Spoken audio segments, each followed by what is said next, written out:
पुण्यात्माओं, परमेश्वर कबीर जी हम सभी आत्माओं के परमपिता हैं। वो हमारे सच्चे मालिक हैं, सच्चे साहिब हैं, सत साहिब हैं। सत साहिब का अर्थ होता है सच्चा मालिक, वास्तविक स्वामी, हमारा असली पिता, असली मालिक। साहब का अर्थ होता है भगवान, स्वामी, मालिक, पति, राम, अल्लाह, गॉड, कुछ भी कहो इसको। अब ये सत साहब क्यों कहा जाता है? सत साहिब, सत साहब। अब जैसे हम यहां काल के जाल में फंस गए और ये 21 ब्रह्मांड जेल है, जेल। ये एक प्रिजन है, कारागार है। और इस कारागार के अंदर बहुत से प्रबंधक होते हैं। जेल का सुपरिटेंडेंट होता है, फिर उससे ऊपर भी अधिकारी होते हैं और नीचे भी वहां बहुत से अलग वार्डन बनाए जाते हैं जो इंचार्ज कैदियों के होते हैं। तो हम सभी आत्माएं, सभी प्राणी, पशु पक्षी, मनुष्य, देवता जितने भी हैं, हम काल की जेल में हैं।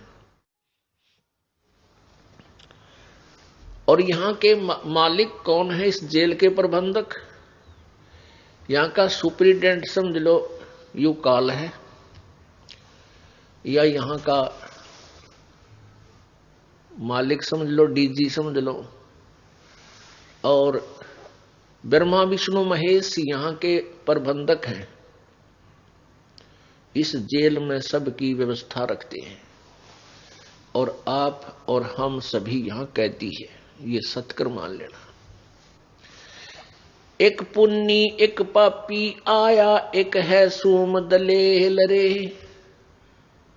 गरीब दास सतपुरुष भजन बिन सभी जम की जेल रे।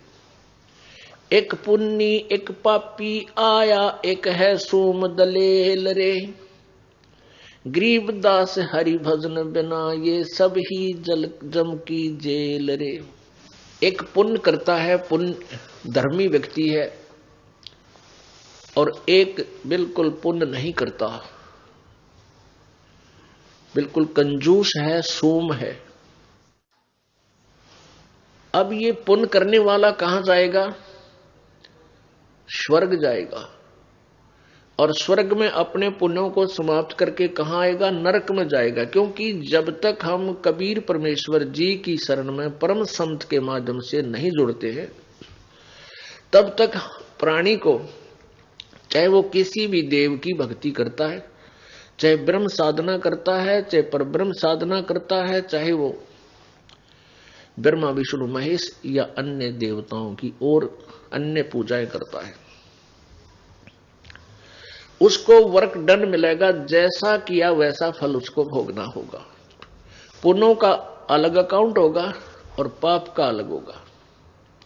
तो पुण्य स्वर्ग में और पाप नरक में।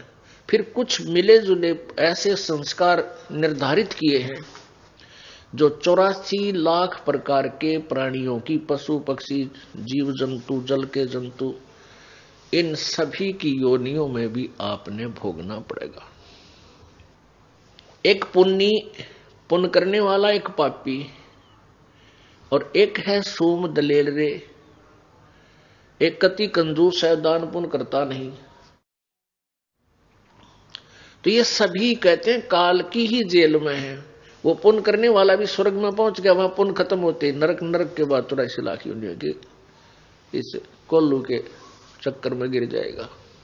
अब हम सत साहिब को डिफाइन कर रहे हैं। सच्चे मालिक सत साहब की परिभाषा बता रहे हैं आपको। अब सत साहिब क्यों कहना पड़ा? क्योंकि सच्चा मालिक हमारा वास्तविक, जो हमारा धनी है, हमारा स्वामी है, जिसके हम बच्चे हैं, वो कबीर देव है, कबीर साहब।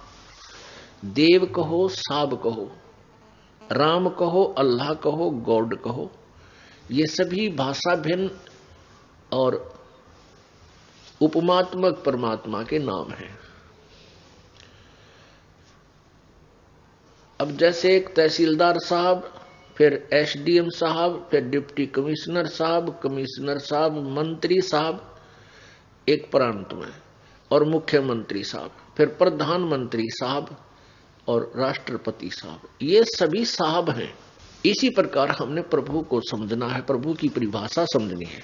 अब एक ब्रह्मांड में केवल 3 लोक के ऊपर रजगुण ब्रह्मा जी, सतगुण विष्णु जी, तमगुण शिव जी एक एक विभागीय मंत्री हैं। एक ब्रह्मांड को समझो एक प्रांत है, और हम इसमें बंद हैं। हमारे प्रबंधक हैं ये तीनों मंत्री। ये क्यों हमें यहां रोके हुए हैं? क्योंकि हमने एक गलती की थी सतलोक में। उस गलती के कारण हम आज तक दंड भोग रहे हैं।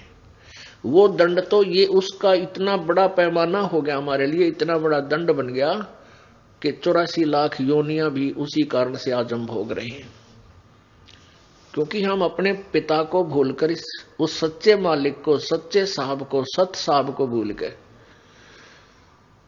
इस झूठे नकली साहब के ऊपर हम आकर्षित हो गए। कौन? किसके ऊपर? इस ब्रह्म ज्योति निरंजन के ऊपर।